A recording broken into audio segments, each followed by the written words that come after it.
All right, what's up, y'all? Back for another one, and this is something I've never done before.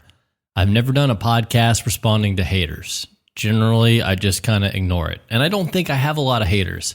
I think in the hunting community, we're not the best at being supportive of one another. We're bad about bickering over the petty stuff, but a lot of times at the end of the day, we'll stand together on the stuff that's really important.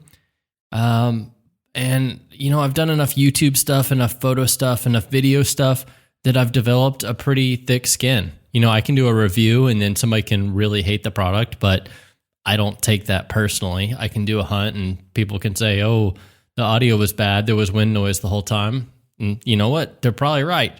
Maybe my mic broke and I decided, you know, I'm not going to go get another mic. I'm going to finish my hunt. Stuff happens.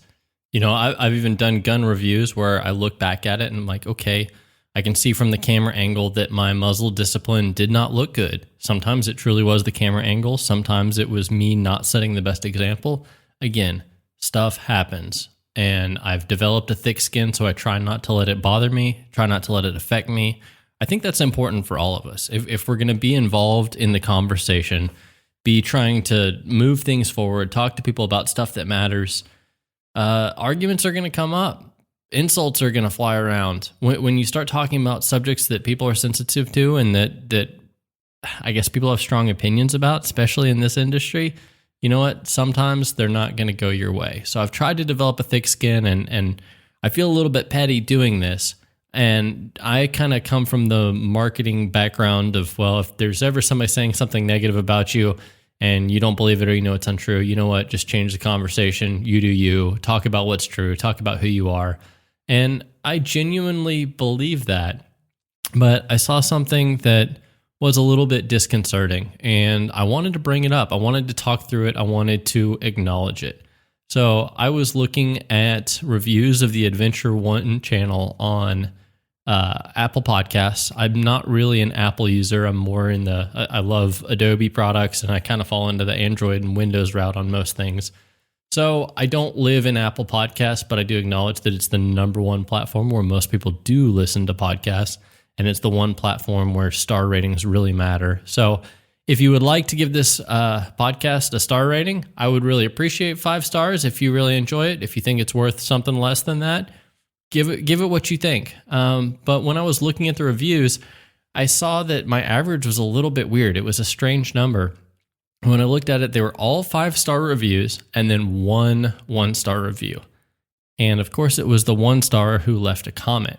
So I'm not going to call this guy out by name, but I will read the comment because I thought it was so interesting because it was mostly about morals and ethics. And I think in the hunting community and industry, I've worked with a lot of people who I would say are very unethical hunters by my standards. But what is an ethical hunter? Like, we all have our own standards. I think there are some things that we can all generally agree on, but ethics are not absolute. It ultimately is a personal decision and the actions that you make in a particular situation in the field.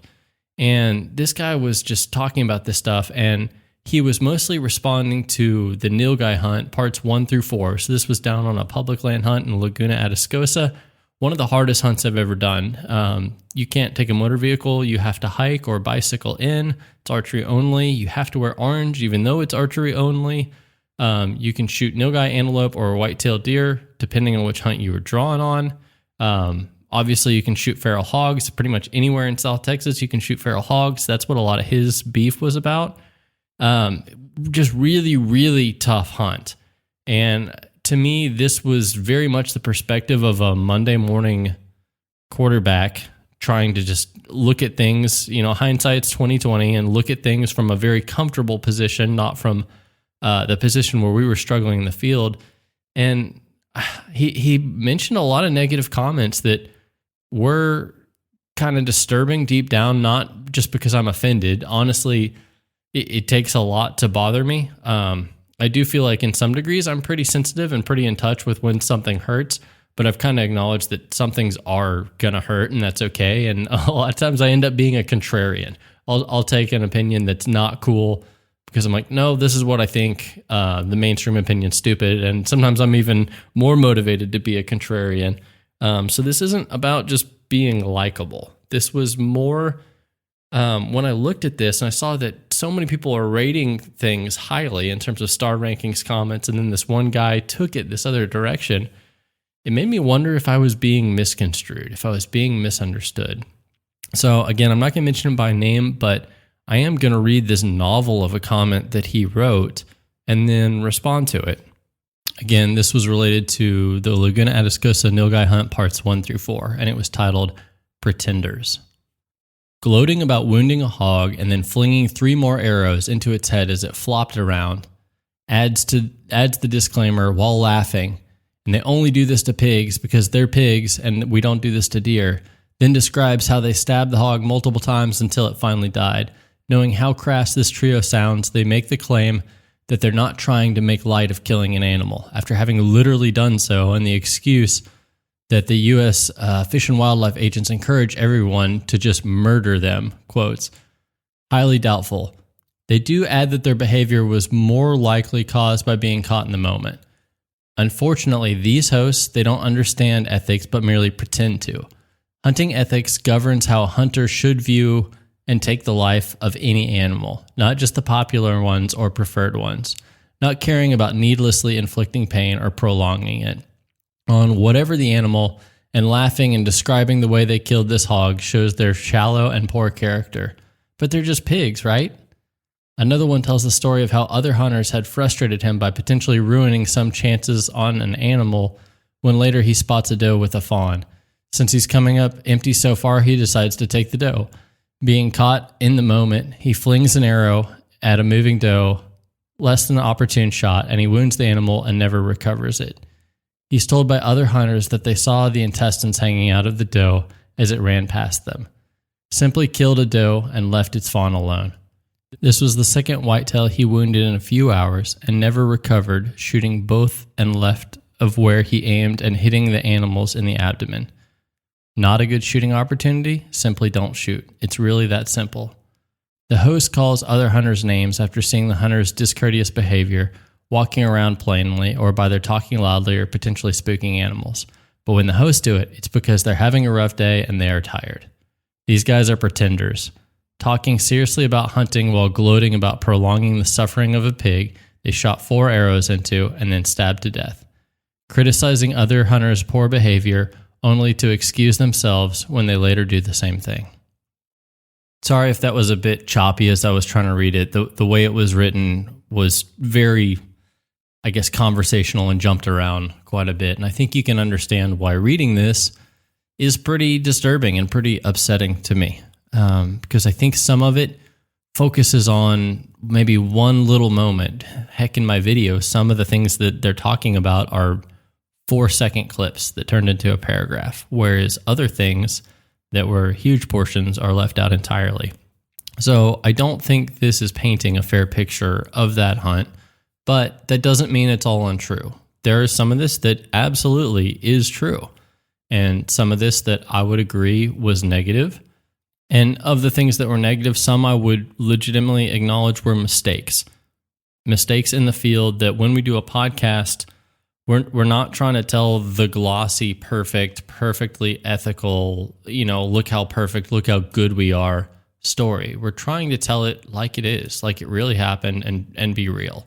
And that includes making mistakes and talking about those mistakes. There were other parts that really I don't think were actually mistakes. Though they were negative, they were exaggerated or taken out of context. And I think it just, looking at this either from an outside perspective or from total hindsight, it's really easy to misconstrue things. What's really interesting is that this comment, in order to have the record of all of this, this is the Nilgai Hunt parts 1 through 4. That's roughly 3 hours of Adventure 1 content that somebody listened to, tuned into 4 separate episodes, and probably took notes on all of this.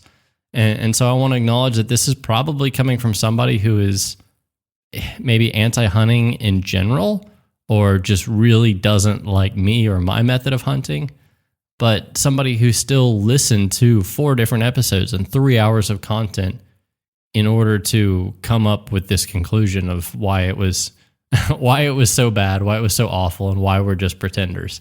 And I think that's interesting because it's like, if you truly believe that, why'd you stick around that long listening to it? I think there's a interesting philosophy, and I've heard it brought up in politics a lot, and it's that what you accuse somebody of quite often reflects something about you. And I don't necessarily know that to be true or false here, but I think it's interesting to take into perspective of somebody who's going to talk about moral and ethics and everything that we've done wrong here. They never talked about how they do it right, what the right answer is. And so I get the perspective that this is somebody who's probably into hunting to some degree and is probably in a situation that's maybe, hunting private land on a back 40 where you truly have time to take the perfect, ethical, ideal shot, and anything less than that's unacceptable. And you know what? If that's your hunting situation, I really appreciate that. And there are places where I would absolutely believe, accept, and apply that. But when it's public hunting on Texas for wild nilgai, wild pigs, and you're literally crawling through the grass doing anything you can just to try to get a shot, I think there's room for the rules to be bent just a little bit. And to say, okay, you're either an ethical hunter because you do everything perfectly, or you're just a horribly unethical hunter and you're in the wrong. I think that's far too extreme and too binary. Something I've said to people before is I think ultimately in everything, anytime it looks like a gray area, it's because there are little bits of black and little bits of white all mixed together. And if you zoom in, you can identify what those are. But when you zoom out, the further you zoom out, the more gray it becomes. And I think these situations reflect that. There are lots of little things here where I'm like, okay, that part was a mistake, but those two parts were right. Okay, that one, shouldn't have done that, but that other thing, okay, that was right. And that's what makes it a gray area, is when there's a little bit that's right and a little bit that's wrong. And to basically say it's all right or it's all wrong, that leaves zero room for grace, zero room for learning, zero room for personal improvement. And I think grace, learning, personal improvement, and just getting out there and trying it are incredibly valuable and important components of this channel and of what we do as hunters. I do acknowledge that there are people out there who are just going to pass up every opportunity that's not perfect and say, okay, not taking that one, it's questionable, not taking that one, I don't feel super confident about it. That's not me. I have some appreciation for it, but I also acknowledge that it's a very luxurious position to have. It's not a real go out and get it done attitude. If you have the ability to have that perspective on a hunt, more power to you, I guess. But so much of where I hunt, what I hunt, it's, going in rugged South Texas hill country. It's going in the mountains of Idaho. It's carrying all your food and water on your back. It's going somewhere and hoping that there's water to drink or wood to make a fire. It's solving problems one at a time as you're encountering them. I don't have the convenience to, I guess, just to sit on a throne of what is the most perfectly ethical answer to every single question all the time. And to that, this person would probably respond, oh, you don't believe in ethics when it's not convenient? No, that's not what I'm saying. There's always room for ethics. But in every situation, you always have to ask yourself, okay, what am I doing right now compared to what? And there's a lot of times where you can act and know that you're acting right. You can know that you're acting wrong, or it can truly be a coin flip. You can say, I know there's a chance here, but I'm just going to go for it. The odds are in my favor and I'm going to go for it. The odds aren't in my favor, but this is really important, so I'm just going to go for it. And you don't know how those things turn out till you're recording the podcast later. You don't know the actions of those decisions until after you've made them. So let's talk about the hog, because that's something that he brought up at least in like 3 of the 5 paragraphs here, about wounding a hog, flinging 3 arrows at it while it was flopping around, stabbing it multiple times, gloating, murder. He used a lot of very powerful, dramatic, emotional language here. And I'll admit, in the video, there was a lot of excitement. And I was telling everybody, I shot the pig, and then it was still flopping around, and so I shot it again. And at that point, I couldn't see really well, and it was in the tall grass, and I didn't want to walk up to it, so I shot it again. And that is true. And I guess when I'm telling that story in a very excited way, don't misconstrue that excitement, that energy for gloating. That's not where that comes from. When you have a pig run up 7 or 8 yards behind you, you draw your bow back and put an arrow through it. If you can do that without your pulse quickening and your adrenaline spiking, you are just like stone cold nerves of steel. I don't know how you do it, because that's an exciting, adrenaline-filled interaction to anybody I've ever met. Hunter, non-hunter, doesn't matter. Pig runs up on you, you pull an arrow back and shoot it at less than 10 yards. It's going to be exciting. And that exciting doesn't mean good. It doesn't mean bad. It just means you have a heightened sense of things and your adrenaline is spiking. And so I made a decent shot on a pig. I hit it a little. Man, this was almost 2 years ago now. It was like a year and a half ago, so I'm trying to remember. I think I hit it high forward, but it was through all this thick grass, so it was hard to tell. But it did stop the pig, and it was flopping around. And in the tall grass, if you hunt pigs, you know that it's very dangerous to walk up on a wounded pig. They can definitely bite you, charge you, get you with their tusks. They have injured many, many hunters.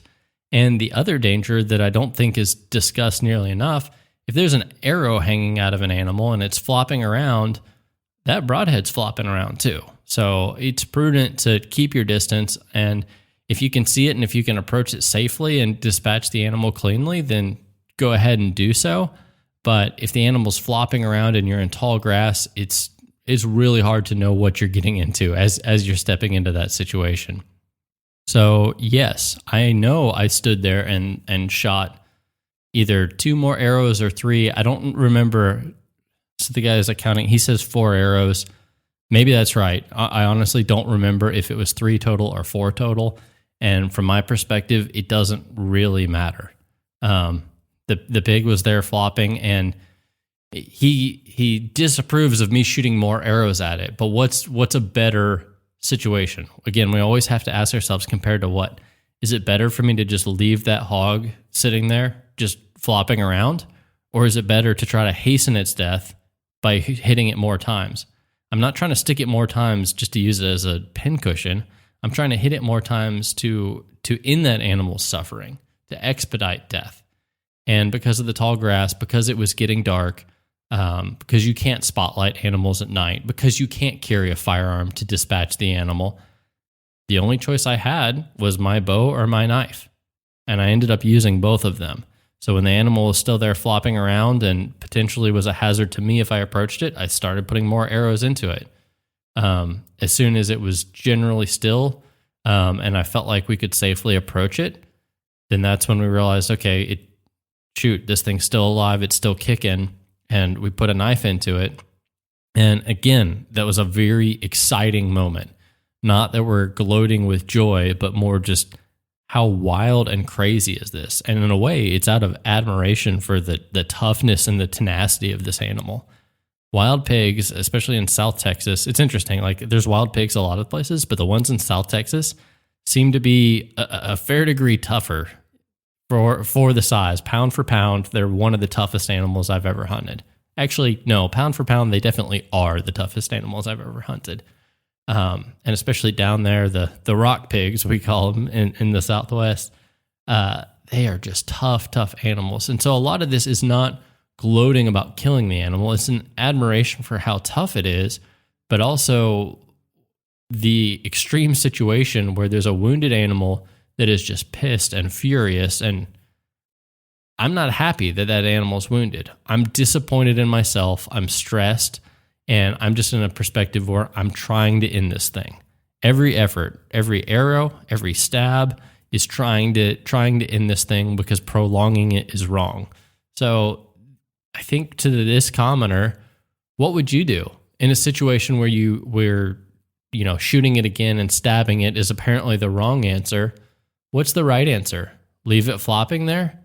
I think he would probably say, well, don't ever miss. Don't ever take less than the perfect shot.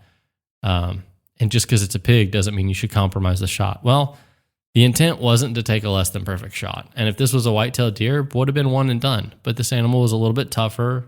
There was some challenge with the grass. I admit that it wasn't a perfect shot and that no, this wasn't the smoothest, quickest, most moral and ethical kill.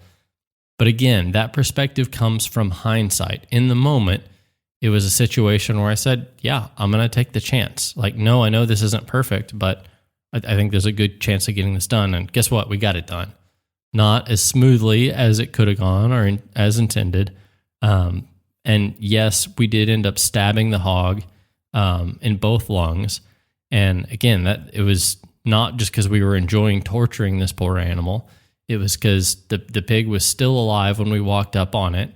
I think Kyle grabbed its leg to hold it from flopping around because, again, we didn't want it running around and the broadhead or the teeth or anything getting us. So Kyle pulled back its leg. I jumped in there with a knife, a very large fixed blade, stabbed it in the lung. And obviously it squealed. It didn't like that. And it was hearing a pig squeal while you're stabbing it, like that messes with your head. I'm not gloating over that. Like it's uncomfortable to do. It's not something I want to do again. It's something if I need to do again, I know how to do it and I'm prepared to do it. But it's not like, oh yeah, I really want to go out and stab a pig. Like, that's not my goal. That's not my intent. And the reason it was stabbed multiple times, we stabbed it one time, and then after it was still alive, stabbed it again to finish it, and intentionally stabbing it in the other lung so both lungs would fully collapse and it would die. Every hit, like I said, was intended to expedite death, not to prolong torture. And then to his point about how it's okay to just murder hogs, and even the U.S. Fish and Wildlife Service encourages us to just take them and be unethical, and we should consider the ethics of killing every animal. I think, again, in an ideal, perfect situation, it would be great to have a perfectly ethical kill on every single animal. But with hogs down there, their goal with hogs truly is eradication. Like if the hunters don't kill them, they will trap them. They will have sharpshooters come in.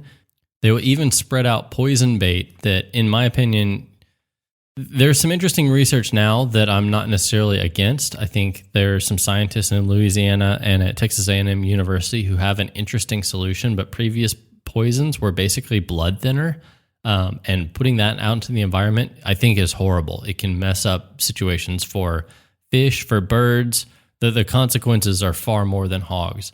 So the goal of the U.S. Fish and Wildlife Service with hogs on these national wildlife refuges is to absolutely remove them, destroy them, eliminate them at all costs. And so I'm not exaggerating when they say they don't really care, they just want them gone. That is the truth. And yeah, if I have a chance to take a more ethical shot over a less ethical shot, I'm going to take the more ethical shot. But with the hogs, it's interesting. It's the one animal that there, when you take it, you don't even have to pack it out if you don't want to. Everything else, they basically say, okay, kill an ill guy, kill a deer. Yep, pack it out. Don't waste any meat. Be as responsible as you can. But the goal of killing these pigs is so important to them that they don't want any burden to hamper that. They say, hey, if you're going to kill it and if you can make use of the meat and eat it and enjoy it, that's awesome. But if you can't pack it out, we would still actually encourage you to kill that hog. So that truly is the perspective down there. It's not me just exaggerating stuff to try to justify the extreme situation. And again, this commenter may be in some place where he doesn't hunt feral hogs regularly, or he doesn't understand how destructive they are down here and how much they're competing with the wild game. And it's interesting, on a farm somewhere, and when I say a farm, I mean a cornfield, a wheat field, it's one thing. But when it's a national wildlife refuge, like intentionally set up as a preserve for deer and all these crazy birds, these beautiful animals, and then pigs are just in here tearing them up. And the U.S. Fish and Wildlife Service says, no, we want native species to thrive, and these hogs are hampering that. It's a totally different situation than shooting pigs in a wheat field or a cornfield. Now, this commenter also commented about one of the hunters making a bad shot on a deer and it running off with guts hanging out. We did mention that did happen. And again, it's one of those things that most bow hunters have had that happen. Maybe not to that an extreme of a degree, but the idea of shooting an animal, wounding an animal, it getting away.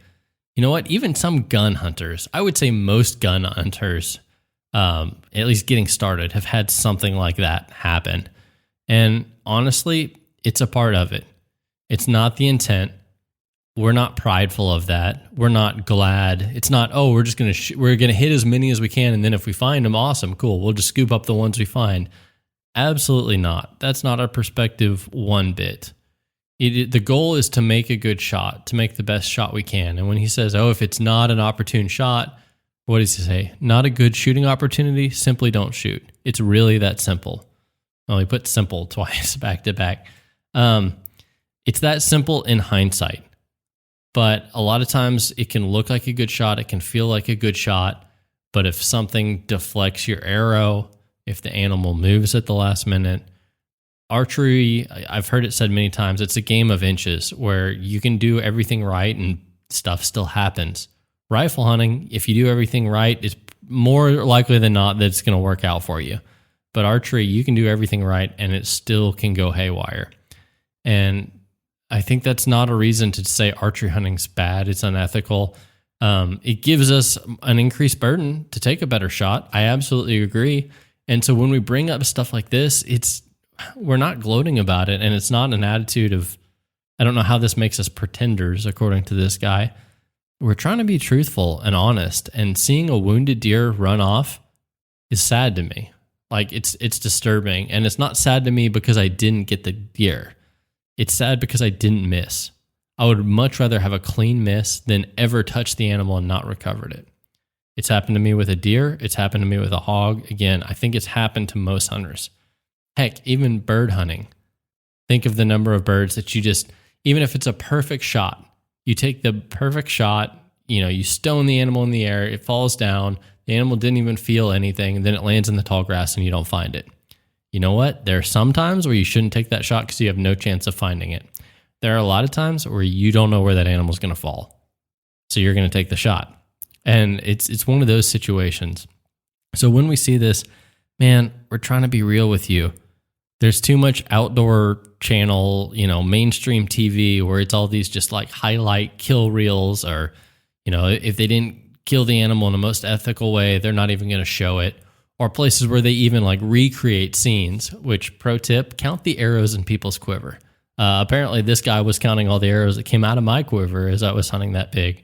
But if you're ever watching outdoor TV and they see a shot, and then, you see him drawing the bow, you see all these different angles, a lot of times that actually happens after the shot. And I don't really do that on my channel because I'm trying to be real with you guys. And real means admitting defeat, admitting when things don't go perfectly well, and admitting when, we didn't make the best shot on an animal and things went a little bit bad. So I'm not really apologizing for that, but I am acknowledging that. And I do feel some shame and guilt, but not enough to say don't do it. Enough to say, man, that's real, but strive to be better.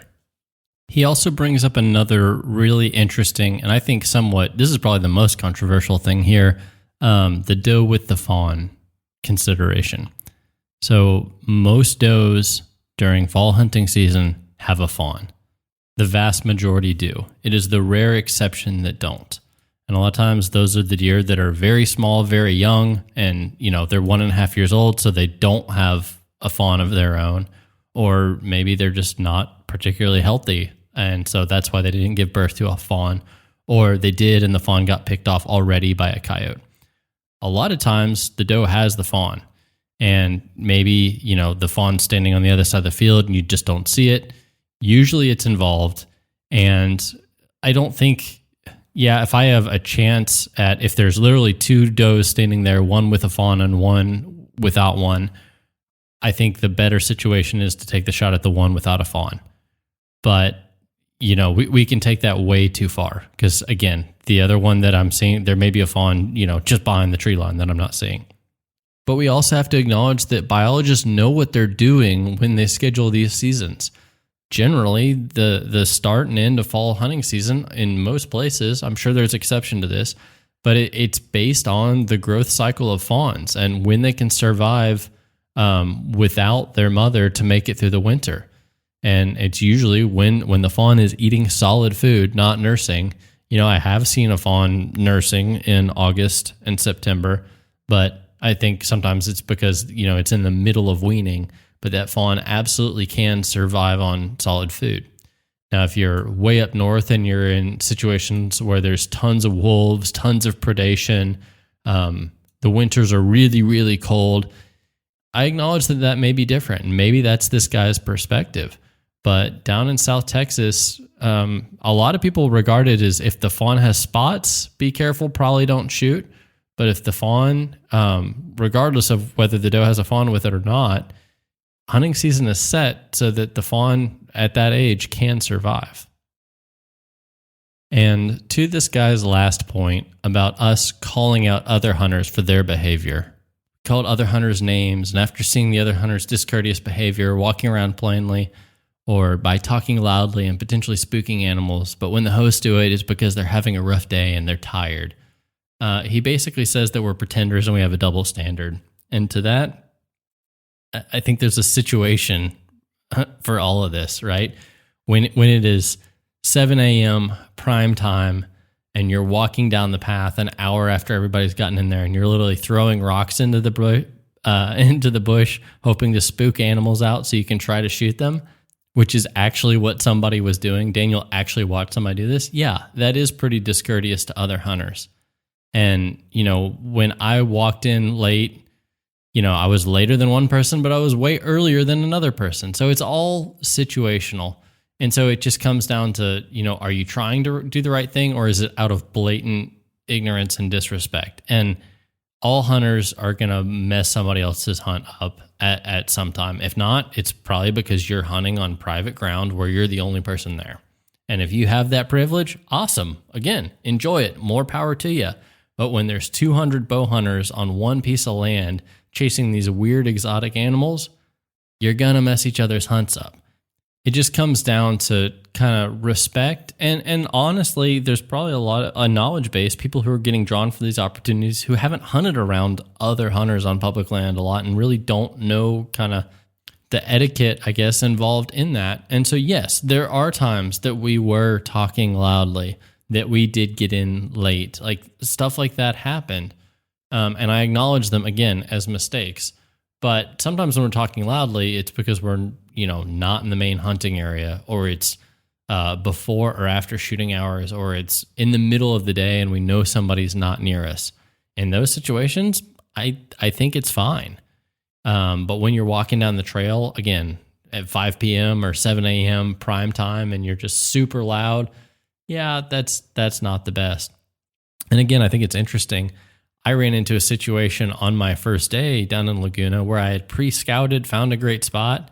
And, I got up really early and I was walking way back in. I had probably hiked about a mile and a half in to get to the spot, and somebody else had actually approached it from the opposite direction. So I never passed or encountered this person.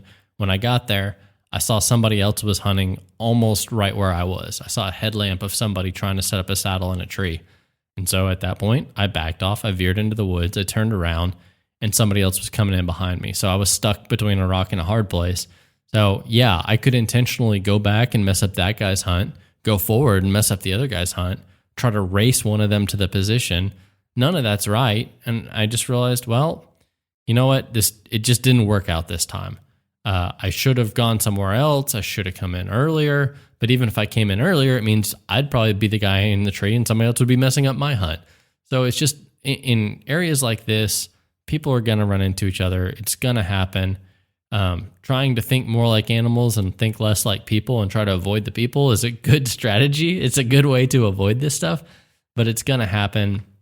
And so when he's talking about, man, they're pretenders and, we're calling other hunters names and, not appreciating their discourteous behavior, yet we're being hypocrites and we're still doing it.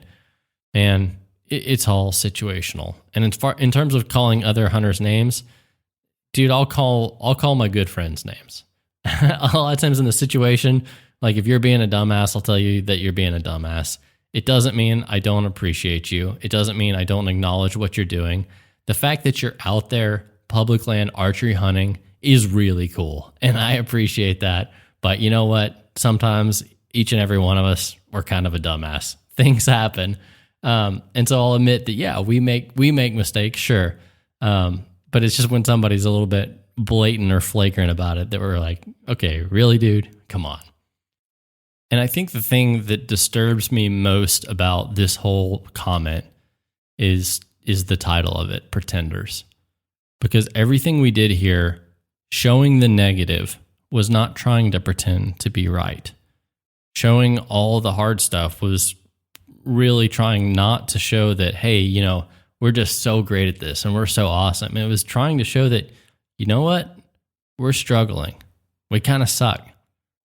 But even in all this, he didn't acknowledge some of the really cool moments. We saw a giant snake. That was cool. We saw eagles out there. That was cool. We saw all these cool fish in the lake. Daniel made a great shot on a white-tailed doe. Like, there were so many cool things that happened. I spent an hour belly crawling to stalk up to a nilgai, and I got so close, and then the animal caught me on the draw. None of that was acknowledged in this comment. So when somebody says, oh, you're just pretenders, and then they list all the negative stuff, be like, yeah, we actually showed all the negative stuff because we're not pretenders.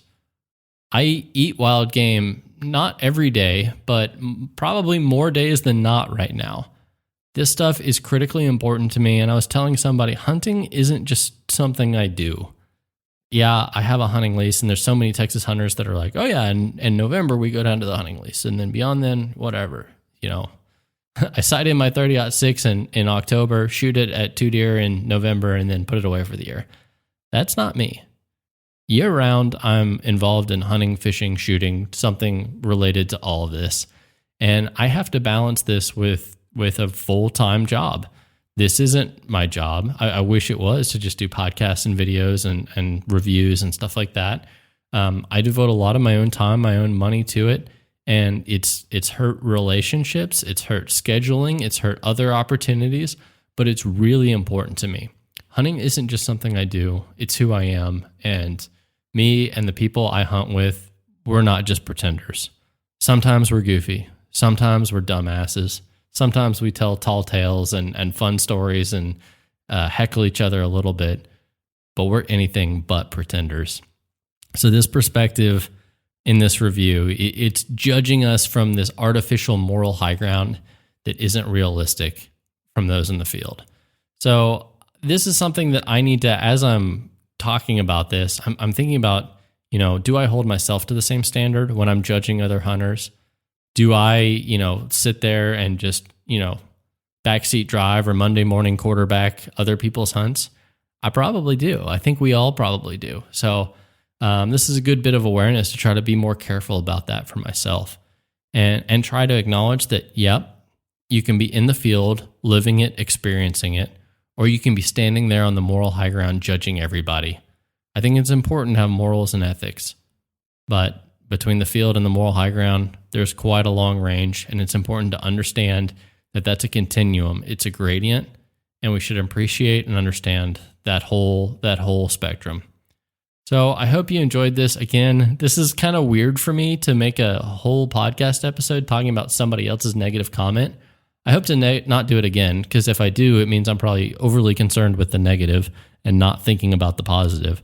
But I just thought this was interesting, and I wanted to acknowledge it so that we can learn from the parts that are negative, that are meaningful here, and then ultimately move forward, be optimistic.